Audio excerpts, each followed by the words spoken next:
offshore wind, and 60% by 2030.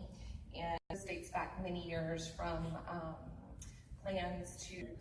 There's a slight echo.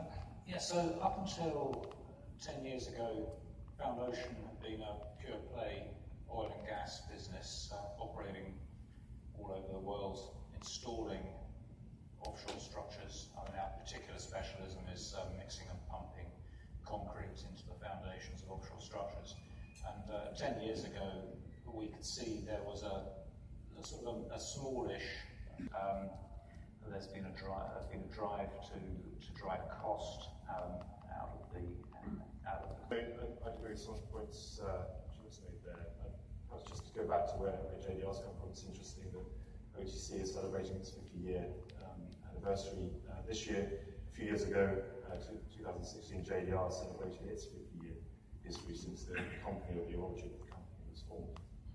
So we did a lot of work in oil and gas, initially with the North Sea, with diving umbilicals and applications that helped to construct those first oil and gas platforms. We then moved into specialist cables through the late 90s and early 2000s. We started to do some, to step up in the voltage range.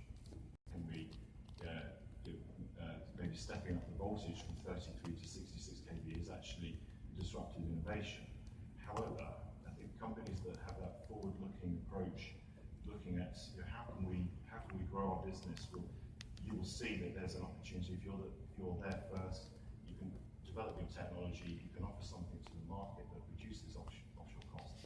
Subsea machines principally for burying objects in the seabed. In 2003 we participated in the North Hoe wind farm on the west coast of the UK to bury the inter-array cables. It was a bit of an easy entry from our point of view, in that we were already very much the market leader in telecoms cable burial, and to some extent pipes and umbilicals. So it was, from our point of view, it was a larger cable. The application was quite different, and I think, so from the wind farm they expressed concern afterwards about how windy it was, and therefore how difficult it was to work and transfer some of those skills. So, Wood. Yeah, so,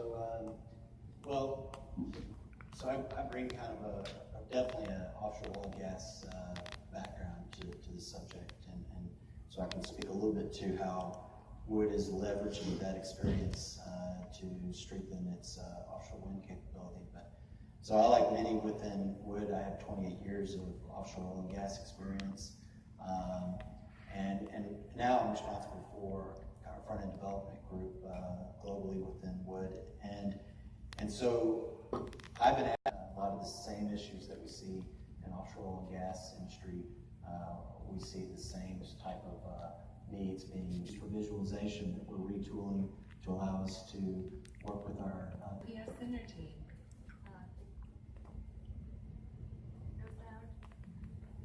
The industry.